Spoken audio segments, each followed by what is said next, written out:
Bueno, uno de los errores que normalmente veo cuando la gente a veces no ha estudiado profundamente o personalmente la Biblia es que la gente con respecto a ir al cielo tiene una visión que no es la de la Biblia, no es de la palabra, sino que en general por medio de la cultura, la familia, se da a entender que la gente puede ir al cielo o va al cielo sencillamente por su esfuerzo, por su mérito. Se porta bien, construye una especie de escalera y ahí entonces puede llegar a donde Dios está, al lugar donde Él habita. Pero, para que esté bien sentado cuando lo diga, pero lo que la Biblia dice no es eso con respecto a cómo las personas se van al cielo, sino que señala que esto en primera instancia se debe a la elección de Dios sobre las personas. Antes que me diga cualquier cosa, tengo que expresar que es esta una doctrina muy difícil y muy controversial. La gente por años ha discutido sobre este punto que tiene que ver con la salvación porque efectivamente piensan que ellos se ganan el cielo, las personas ganan el cielo respecto a sus obras, a sus méritos, y entonces pueden y tienen el derecho de decirle a Dios, yo aquí me lo merezco.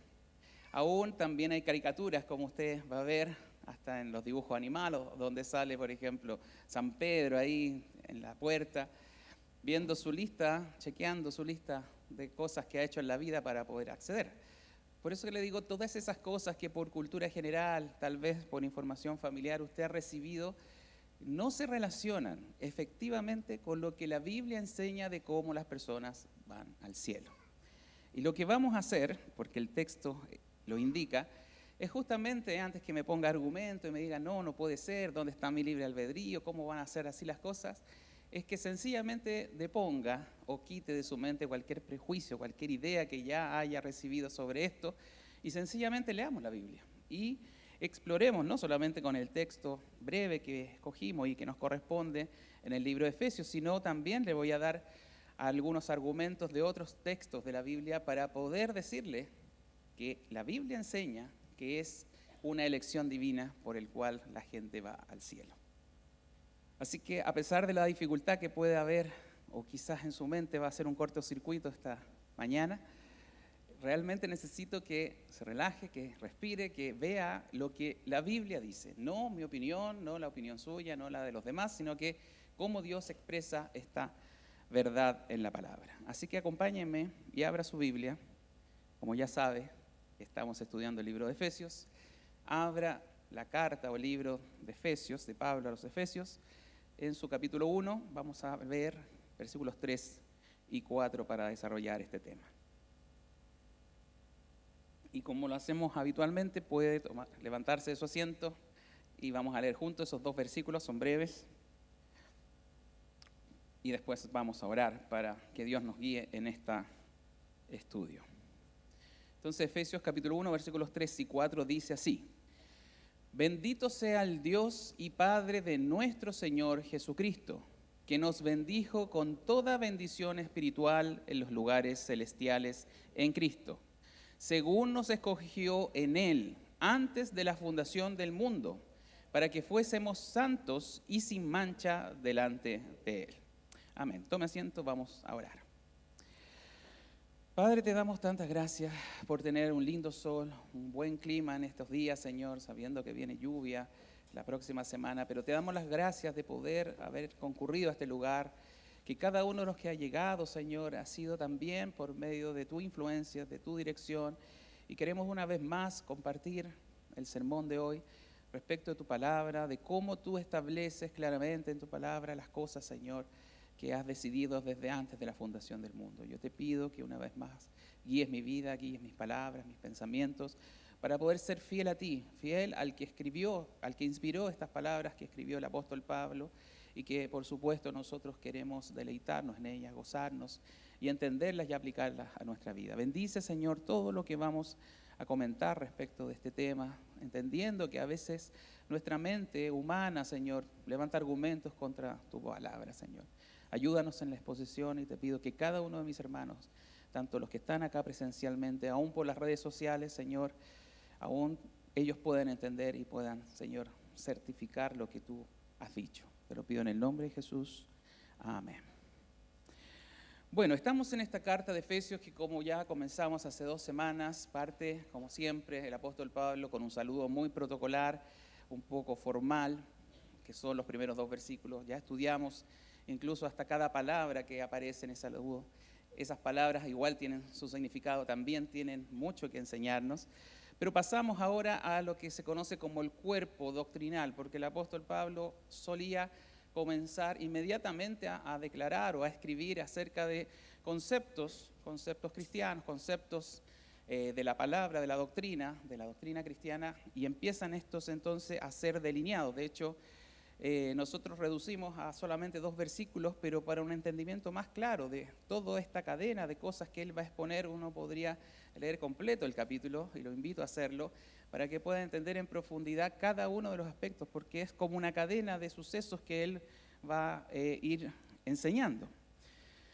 Lo primero que tengo que decirle de cómo comienza el cuerpo doctrinal de esta carta es que uno ve inmediatamente una alegría, cierto positivismo del apóstol, a pesar que él no estaba muy bien porque estaba preso. Y él está entonces con mucha alegría, con mucho optimismo, declarándole las grandes bendiciones a la iglesia de Éfeso y a sus alrededores, donde también se leía la carta. Y lo hace de una manera muy segura, da esto por hecho, porque lo usa en pasado, no dice que van a ser bendecidos, sino que ya da la bendición por sentada, como algo que no es condicional, como algo que es presente y algo ya obtenido. Es diferente el tono incluso de esa disposición de explicación a lo que se muestra en otros textos. Hemos estado estudiando el libro de Hebreos los martes y el autor de Hebreos más bien hace que la gente reflexione sobre su salvación, si la tiene o no, pero el libro y las cartas de Pablo son muy positivas en el sentido que hace que las personas que reciban la carta entiendan que ya son bendecidos, que ya están en el cielo, que ya son parte del pueblo de Dios. Ese es un tono que él usa constantemente. Y note que lo primero que él parte para comenzar esta descripción doctrinal de cosas de enseñanza es con una alabanza, con una adoración. Dice, bendito sea el Dios y Padre de nuestro Señor Jesucristo. Es una exhortación a considerar algo que Él ya hizo por nosotros, algo que Él ya nos ha dado, algo, como le decía, que está en pasado, una buena noticia. ¿Y cuál es la noticia? ¿Cuál es la bendita noticia que Él entonces señala en la primer versículo del discurso? La vemos ahí, dice que nos bendijo con toda bendición espiritual en los lugares celestiales. Eso es lo que grandemente Él quiere exaltar, que Dios el Padre nos ha bendecido ya en pasado, en algo seguro, no condicional, con toda bendición espiritual en los lugares celestiales. ¿Qué significa esa frase? ¿A qué hace referencia? Bueno, efectivamente eso tiene que ver con lo que estamos hablando, con el tema de ir al cielo, de que Dios ya nos bendijo, o los oyentes de Éfeso, a ellos ya Dios les bendijo y ya los puso y los dispuso en el lugar celestial, en el cielo mismo. Y tienen toda la bendición del cielo porque eso es lo que viene a ser lo más importante del mensaje de Dios. Y aquí al tiro uno puede notar y hacer una comparación de que lo que se predica en otros lados. Cómo mucha gente se le atrae, ¿no es cierto?, y se le pide que se haga cristiano o se venga a asociar a una iglesia, dándole a entender que Dios le va a bendecir sobre cosas materiales, sobre cosas de la vida, sobre cosas de este mundo. Nunca ha sido el deseo de Dios, ni menos, como lo expresa la carta, que Él nos solucione los problemas, que Él tenga que pedirle a Él un carro nuevo, ¿no es cierto?, un auto nuevo, una casa nueva. Esas cosas materiales pueden venir por añadidura, pero el tema principal, el tema es la bendición espiritual, ese es el estar en el cielo, estar en esos lugares celestiales, el poder, como decíamos recién, compartir la cena el día que volvamos a ver a Cristo y encontrarnos en el cielo con Él. Esa es toda la bendición que promete la Biblia, esa es toda la bendición que especialmente en el Nuevo Testamento, cuando hablamos de bendiciones, a eso apunta, a cosas celestiales, no a cosas naturales y materiales. Ahora, la frase que estamos analizando termina con una sentencia, dice, en Cristo, que Él nos bendijo con toda bendición espiritual en los lugares celestiales, y dice, en Cristo. ¿Qué significa eso? Vamos a explicar parte por parte esta frase. Bueno, en Cristo significa efectivamente que es por medio de Cristo, o es en Cristo estar sentado o en asociación con Él.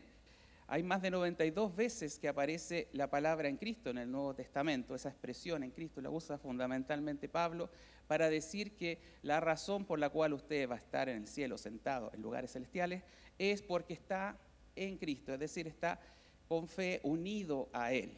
Eso es lo que significa esa parte. Es decir, nosotros vamos a estar en el cielo por medio de nuestro Salvador, cosa que ya sabemos, por el mediador de la salvación, por el que la hace efectiva con su muerte, que es por nuestro Señor Jesucristo. Por lo tanto, podemos llegar al cielo, y esa es la buena noticia que hoy día venimos a enseñar. Tenemos que esperanzarnos porque hay una bendición espiritual y la bendición más grande a la cual un ser humano puede aspirar es estar en el cielo. Porque de aquí, si pregunto quién quiere ir al cielo, de seguro todos van a levantar la mano.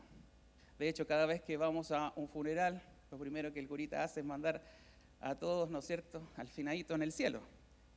Es decir, todos queremos el cielo, todos queremos estar allá, porque sabemos que la bendición del cielo es grande, porque estar con Dios debería ser, pensado así, lo mejor que nos pueda suceder. Pero vamos a ir al versículo 4, donde nos va a aterrizar este aspecto de una manera tal vez un tanto dura, un tanto novedosa para algunos, porque aquí nos va a presentar el cómo. ¿Cómo usted entonces va a estar en el cielo? Sabemos que Cristo es un elemento importante, pero el cómo y el propósito, es decir, para qué usted va a estar allá, qué va a hacer allá, nos define el versículo 4. Voy a volver a leer los dos versículos para que entendamos y vamos uniendo las ideas. Dice versículo 3 y 4, nuevamente, bendito sea el Dios y Padre de nuestro Señor Jesucristo, que nos bendijo con toda bendición espiritual en los lugares celestiales, en Cristo.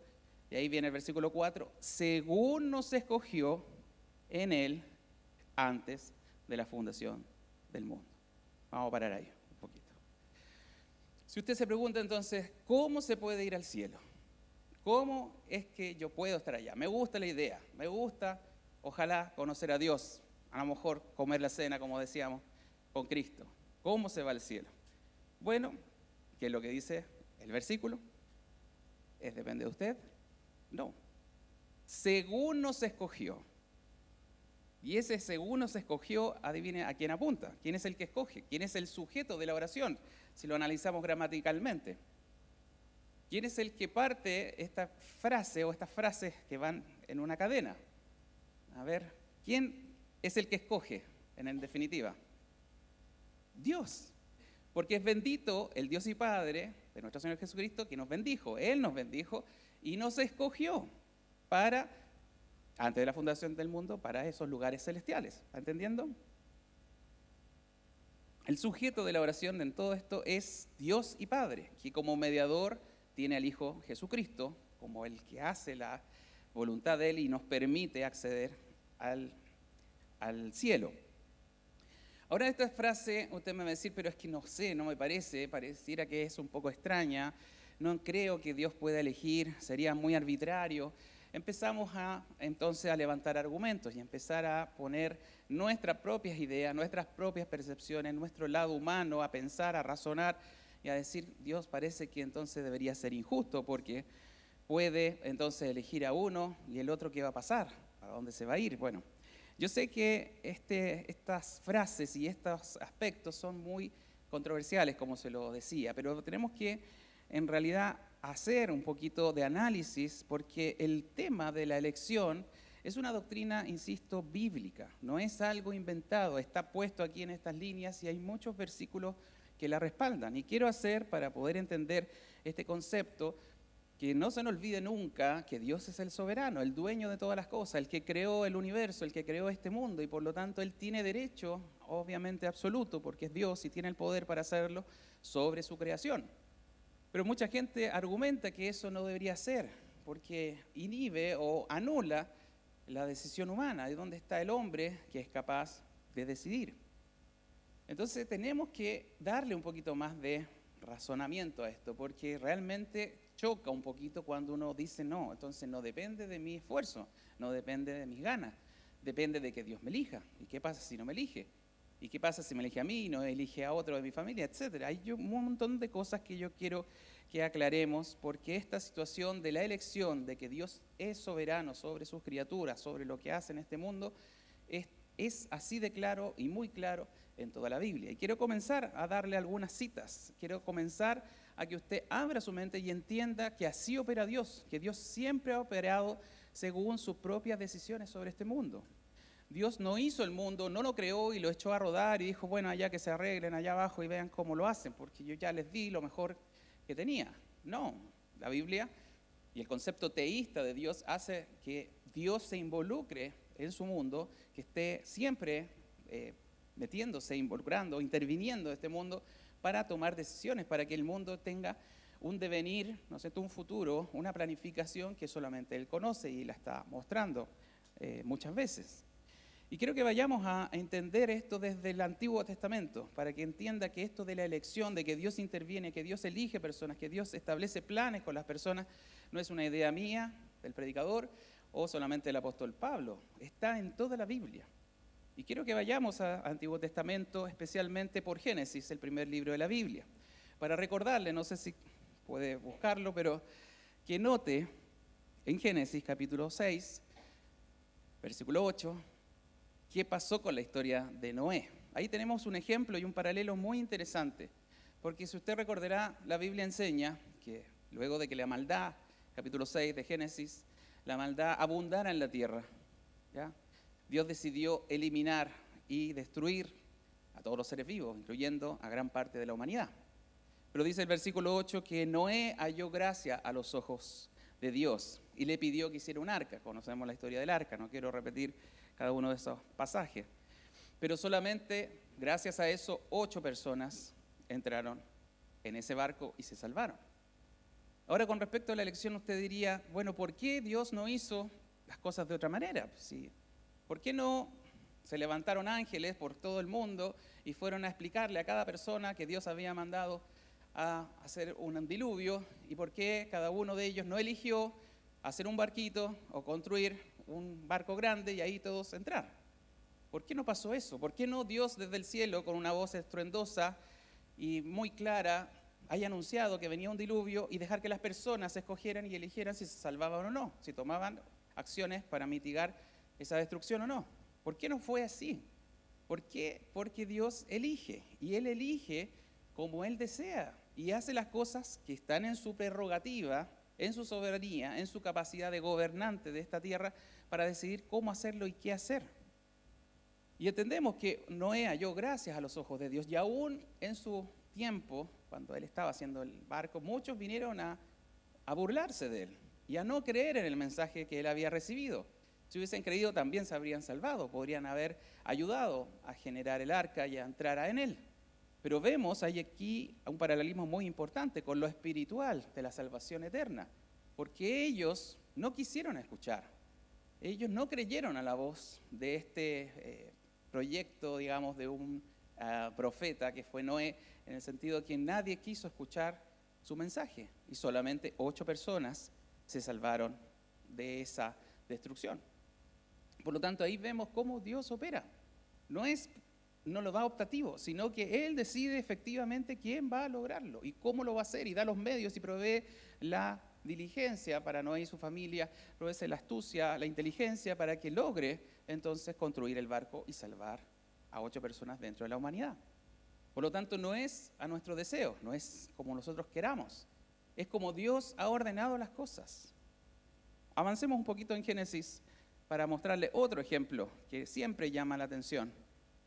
El ejemplo de Israel, el ejemplo de todo el pueblo de Israel. ¿Por qué ese pueblo es especial? Y aquí no vamos a entrar en política ni en geopolítica para decir que lleva un pueblo muy antiguo que ha logrado, a pesar de que son pocos, a ser importante en el contexto geopolítico. No, sino que vamos a hablar de que desde la formación de ese pueblo, Dios estuvo eligiendo a personas y haciendo que muchas cosas pasaran para que ese pueblo y esa gente existiera. Lo vemos en Génesis capítulo 12:1. Ahí dice que Dios, ¿no es cierto?, eligió o llamó de Ur de los Caldeos a Abraham. él no tenía ninguna cosa diferente al resto de los caldeos. No nos dice la Biblia nunca acerca de que si acaso Abraham tenía o no algo especial para poder ser elegido. Sencillamente nos dice que él lo llamó, que él respondió, que él le creyó a Dios y empieza una historia. Y a partir de los lomos de Abraham, entonces aparece finalmente, como lo sabemos, la formación de un pueblo, después de muchas generaciones, por supuesto. Y ahí están las promesas, incluso dadas a través de Moisés en Deuteronomio 7:6. Y quiero que leamos esos versículos. Busque Deuteronomio o los vamos a proyectar para que usted vea que Dios es el que estaba detrás de formar ese pueblo, de generarlo. No fue una idea propia de ellos, que ellos buscaron a Dios y ellos lograron tener una relación con el Dios verdadero, sino que es Dios el que los forma y los aparta como un pueblo santo para ser distintos al resto de los pueblos. Dice Deuteronomio 7, versículo 6 primero. Porque tú eres pueblo santo, dice, para Jehová tu Dios. Es Dios hablando a través de Moisés. Jehová tu Dios te ha escogido, ahí está la palabra. Dios te ha escogido para hacerle un pueblo especial, más que todos los pueblos que están sobre la tierra. Y aún, si usted sigue los versículos un poquito más adelante, da mucha más información por qué eligió a Israel. Versículo 7 y 8 dice, no por ser vosotros, más que todos los pueblos os ha querido Jehová y os ha escogido. Es decir, no porque ustedes sean mejores, no porque sean más inteligentes, no porque sean una raza o digamos, una etnia mucho mejor, mucho más consagrada. No, la historia de la Biblia nos muestra que todo lo contrario, fueron muy porfiados, muy rebeldes al llamado de Dios. Entonces, ¿por qué los escogió? No por ser más que otros pueblos, sino, más adelante dice, pues vosotros eres el más insignificante de todos los pueblos. Mire cómo le hiere el amor propio a Israel. ¿Por qué entonces los eligió? Sino por cuanto Jehová os amó. La decisión fue de él. La razón es de él. Los quiso amar. ¿Y por qué? ¿Eran mejores que otros? No, eran insignificantes, no valían nada. Muchos de nosotros podríamos pensar lo mismo de nosotros mismos. Pero la Biblia recalca este elemento muchas veces. Israel debe entender que sí, fue elegido por Dios por las razones que Dios tiene en su cabeza, que a veces no las comparte, pero aquí nos dice que fue sencillamente por amor. Isaías también, tocante de lo mismo, les dice lo mismo. Pero tú, Israel, Isaías 44:8, léalo de la pantalla. Pero tú, Israel, siervo mío eres tú. Jacob, a quien yo escogí, nuevamente, Dios escoge, descendencia de Abraham, mi amigo. ¿Por qué escogió a Abraham y no a Esaú? ¿Por qué tantas cosas que pasaron para que el pueblo lograra arribar, tomar una tierra prometida? Tantas cosas en la historia del Antiguo Testamento que nos hablan de una elección, de una decisión, porque detrás de cada elección hay una mente, hay una persona. Eso es totalmente contrario al azar, es totalmente contrario a la probabilidad. Es alguien que escoge, que decide, que toma una voluntad para tomar a uno y no a otro. Ahora vamos a nuestros tiempos, o más cerca de nosotros, al Nuevo Testamento, porque la Biblia igualmente usa el mismo lenguaje. Llama acerca de sus hijos y aquellos que son hijos y son parte de la iglesia, escogidos también. Usa el mismo lenguaje. Y quiero que lo veamos incluso en palabras de Jesús. Jesús, acuérdese, Lucas 6:13, cuando fue al cerro a orar, tenía muchos discípulos, más de 100 o 200, siguiéndolo personalmente por todos lados. Pero él va, sube al cerro y después cuando baja, cuando era de día, pasó toda la noche orando, dice Lucas 6:13, que cuando era de día llamó a sus discípulos y escogió nuevamente a 12 de ellos, a los cuales también llamó apóstoles. Eso ya lo vimos las semanas pasadas. Dios decidió quiénes eran sus apóstoles y cuántos eran. Y que eran todos hombres y muchas razones más. Las tiene Él, las tiene Jesús, las tiene Dios. Él escogió a 12 apóstoles. No podemos decir nada sobre eso si Dios es el que decide. También pase a Marcos 13:20. Le voy a citar algunos textos, no se aburra, por favor, deme paciencia para hacer el punto. Porque en Marcos 13 también Jesús, hablando del fin del mundo, de las situaciones finales, dice lo siguiente: y si el Señor no hubiese acortado aquellos días, está hablando de la tribulación, de los tiempos finales, dice que nadie sería salvo, pero más por causa de los escogidos que Él escogió, está llamando así a las personas que van a aguantar o resistir ese periodo de tribulación, acortó aquellos días. Es Jesús hablando y haciendo esta enseñanza. Él está hablando de que son sus escogidos, que Él escogió. Llama escogidos entonces a personas salvas o personas creyentes. Además lo hace también, último versículo, para que no se aburra, lo hace en Juan 17:9. En el capítulo de Juan 17, Jesús está orando por sus discípulos. Él se está yendo, va a morir al otro día, y está orando por sus discípulos y está diciendo lo siguiente: yo ruego por ellos, no ruego por el mundo, sino porque los que me diste, porque tuyos son. Él está haciendo una diferencia clara y significativa entre el resto de las personas y los discípulos por los cuales estaba orando y por aquellos que iban a creer en la palabra de ellos. Entonces está hablando y haciendo esa distinción constantemente con respecto al mundo, a las personas, pero no a sus discípulos, que son diferentes. Aún si bueno, tengo muchos versículos para darle, pero no quiero aburrirlo. Juan 10:26, cuando le dice a los fariseos: ustedes no son de mis ovejas, porque no creen en mí. Hay muchos paralelismos, hay muchas palabras, hay muchas frases que Jesús mismo les da a entender a la gente que hay algunos que no eran de los suyos, sencillamente. Y aunque eso nos pueda resultar ofensivo, uno dijera: ¿pero qué hace esa distinción? Es porque Él es soberano y decide entonces a quién, cómo, cuándo, y Él tiene los porqués de esto. Aún les voy a dar más versículos, los últimos, para no aburrirlos, bien rapidito. Es que el punto es muy importante, porque si usted no se convence que Dios elige, va a ser siempre un dolor de cabeza, una resistencia a aceptar la voluntad de Dios. Mire, Pablo muchas veces usa el mismo lenguaje para sus hermanos de fe, para otras iglesias. Colosenses 3:12 dice: vestíos pues como escogidos de Dios, santos y amados. Mire este siguiente versículo en 2 de Tesalonicenses 2:13. Aquí es prácticamente muy similar el parafraseo a lo que hace en Efesios. Pero nosotros, dice, debemos dar siempre gracias a Dios respecto de vosotros, respecto de los tesalonicenses, hermanos amados por el Señor, de que Dios, mire, que Dios os haya escogido desde el principio para salvación. Es absolutamente claro en este pasaje. Es absolutamente claro que el Señor los escogió desde el principio. Vamos a ver eso, desde el principio o antes de la fundación del mundo, para la salvación, no para otra cosa. Aún Pedro también coincide en lo mismo en su primera carta: elegidos según la presciencia de Dios Padre en santificación del Espíritu.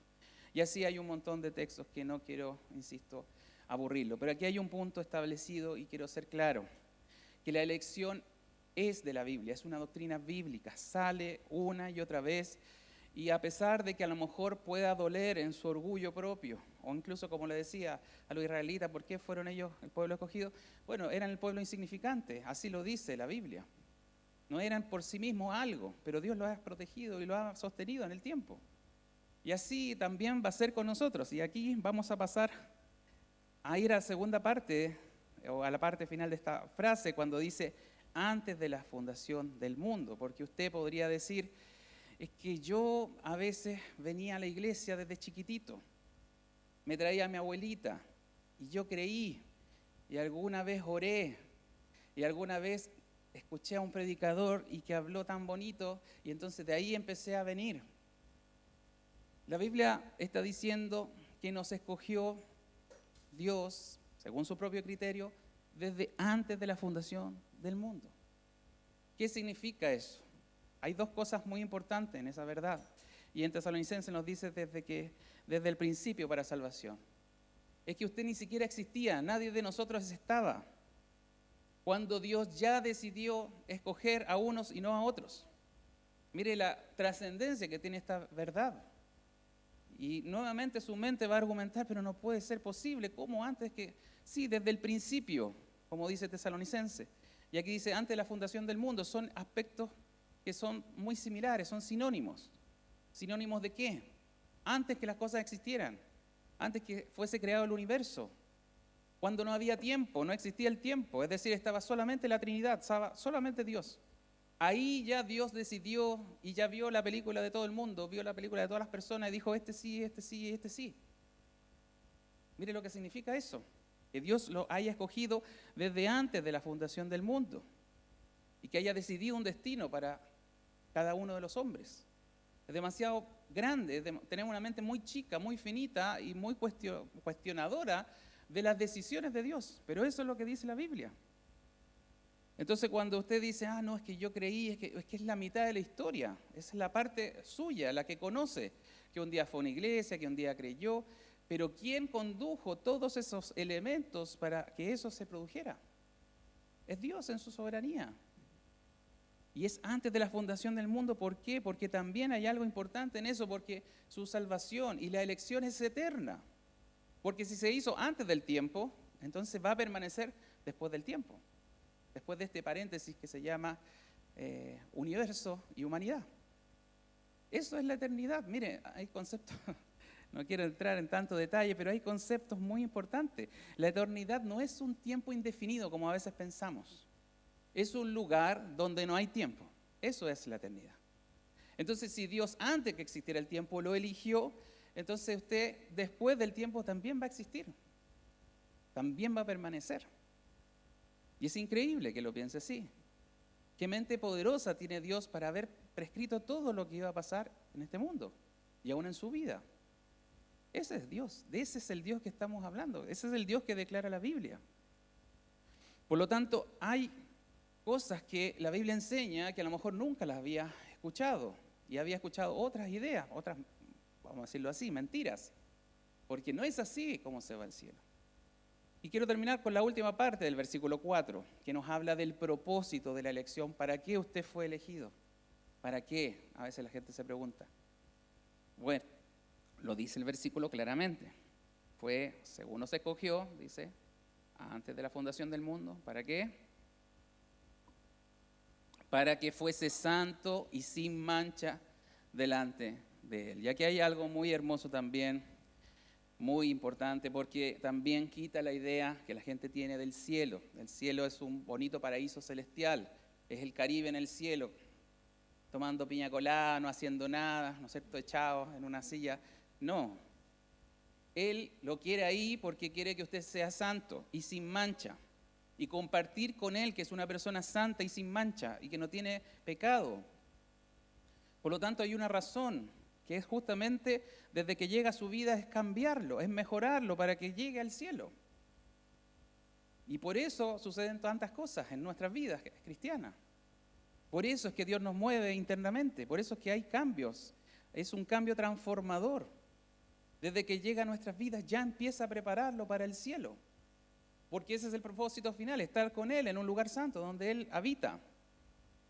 Y insisto, a veces esto trae muchos problemas, muchas dificultades, porque a veces pensamos que el cristianismo, no, es que estoy salvo, listo, me siento a esperar como una estación de tren, que llegue el tren, que dice cielo, y me subo y me voy, me largo. No es así. Trae esto muchas implicancias, esta gran verdad, y tenemos que también analizarlas un poquito. Porque personalmente, cuando usted descubre que las cosas que le dijeron como irse al cielo es mérito y que son mentiras, entonces le tiene que reventar la cabeza, le tiene que explotar. Esto depende de Dios, es la elección de Dios y lo está trayendo a su cielo. Eso es. Y es una gran noticia. Y es una noticia hasta lógica en la lógica de Dios. Y se lo quiero explicar, porque esa es la primera implicancia. ¿Por qué entonces Dios decide? Bueno, porque el cielo es el hogar de Dios, como le estoy diciendo. Y usted elige a quién ingresa a su casa, ¿o no? Usted desea que alguien vaya a su casa y lo llama y le dice, oye, ven, juntémonos, almorcemos. De Dios es el cielo. ¿Cómo alguien va a venir y va a echar abajo la puerta y decir, aquí estoy yo? No es así. Dios tiene todo el derecho de escoger y decidir quién va y quién no va, si el cielo es de Él. Y es un lugar santo y sin mancha. Entonces necesitamos aplicar esto. Usted no haría lo siguiente, le voy a poner el ejemplo. No pensaría que alguien que está en condición de calle y que además lo ofende y que además cada vez que pasa lo insulta, usted no sería capaz de, esa persona la voy a traer a mi casa y va a vivir conmigo y va a ocupar mis cosas. Usted no haría eso, ¿no? Bueno, aquí está la bendita gracia de Dios. porque efectivamente eso somos para Dios, por si no lo sabía. Nosotros somos seres despreciables para Dios. En base, en nuestra naturaleza humana, somos pecadores. Estamos todo el tiempo insultando a Dios, despreciándolo, viviendo de mentiras, de engaños, de corrupción, de lo que quiera poner como ejemplo de pecado. Esa es nuestra naturaleza, eso es lo que hacemos todo el tiempo. Y aún así Dios escoge a los que quiere escoger y los lleva a su cielo. ¿Por qué? Porque Él quiere, porque Él decide. Insisto en este tema, nosotros no podemos ir en contra de lo que la Biblia nos enseña. No tengo ningún derecho de pedir un lugar celestial si además no me interesa a Dios. Si acá en la tierra ando haciendo de Kiko y Caco, ando pecando a diestra y a siniestra y no tengo ningún interés en venir a la iglesia, en leer la Biblia. La gente habla de injusticia con respecto a eso.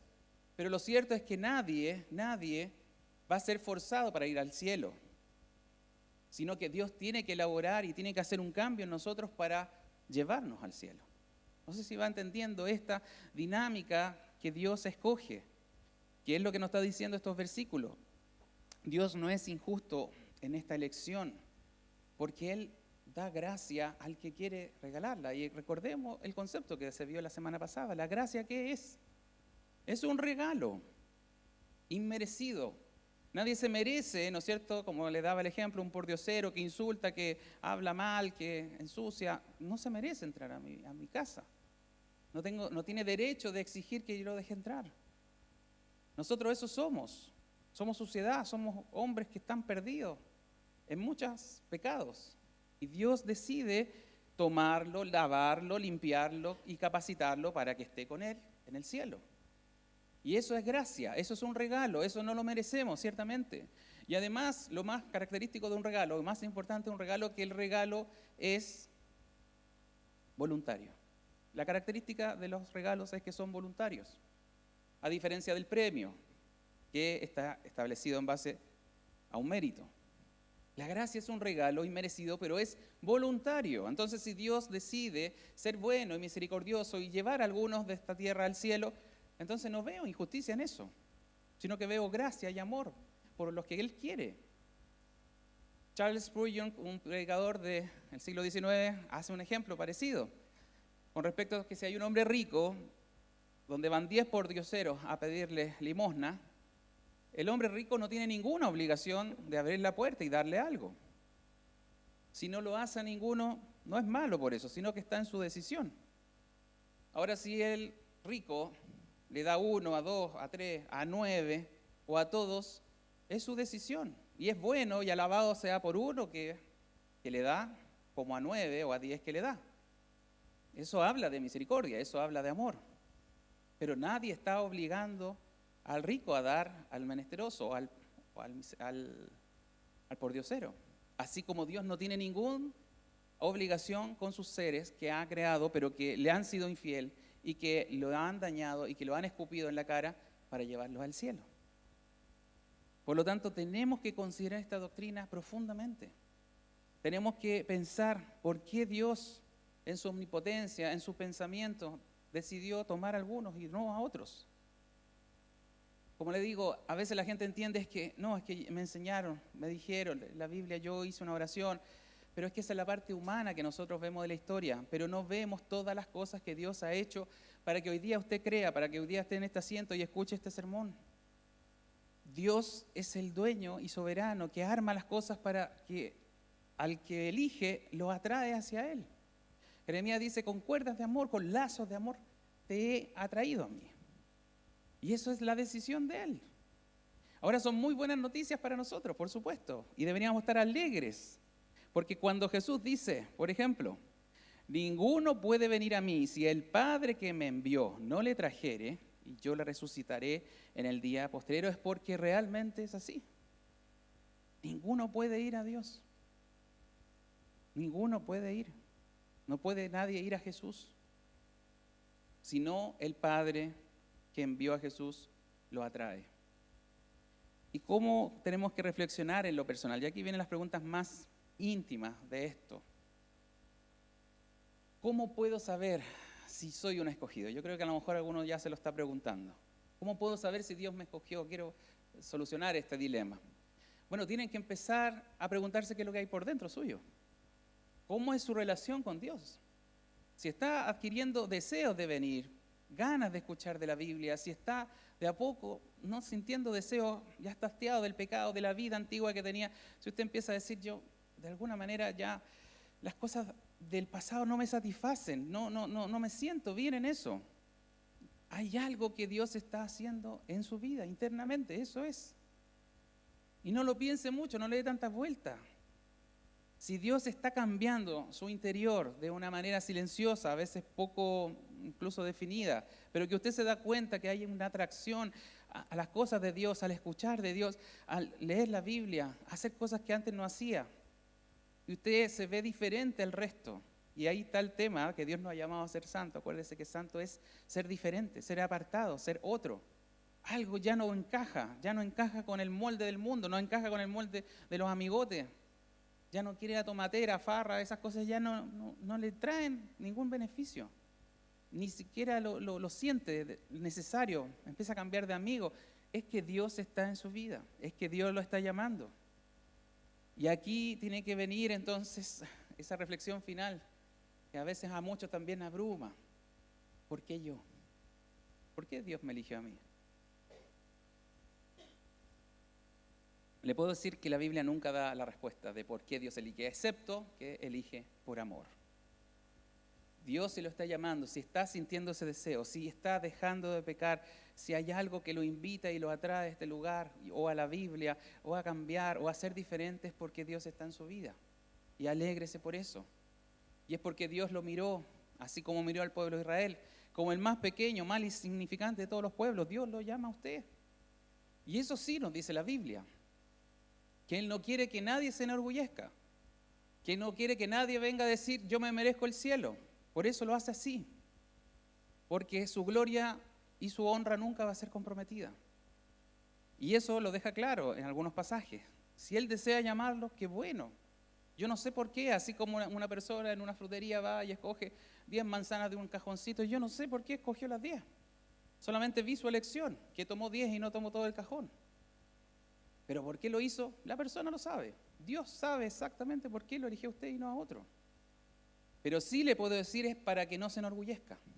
Sí le puedo decir que este método para llevar al cielo es para que nadie se enorgullezca. Para que nadie diga, Señor, yo me merezco el cielo. Lo he hecho tan bien. Porque eso sí lo aclara la Biblia en 1 Corintios, y con esto cierro. 1 Corintios 1, 27 al 29 dice, sino que lo necio del mundo escogió Dios para avergonzar a los sabios. Y lo débil del mundo escogió Dios para avergonzar a lo fuerte. Y lo vil del mundo y lo menospreciado escogió Dios. Y lo que no es para deshacer lo que es, a fin de que nadie se jacte en su presencia. Si hay una razón clara por qué Dios decide así y elige, y especialmente elige a lo menospreciado y a lo vil, a lo que no vale para el mundo. Porque si usted piensa en todas las instituciones humanas, todas ellas eligen a trabajadores, a funcionarios, porque tienen prestigio, porque son buenos, porque hacen bien las cosas, porque se empeñan en sacar un gran título y un gran MBA y lo que sea. Pero Dios no elige por esas razones, y qué bueno que no sea así. Porque elige a lo que quiere, y aún a las personas más viles de esta sociedad, a los que están destruidos en el pecado, a los que están en el fondo de la tabla de posiciones. A ellos Dios los llamó, así como me llamó a mí y a usted. No se sienta orgulloso, al contrario, vea humildad en esto. Que Dios no quiere que usted se engrandezca, que usted se jacte en su presencia diciendo soy algo. No, todo lo contrario. Soy vil, soy despreciable y aún era insignificante como lo era Israel, pero me escogió.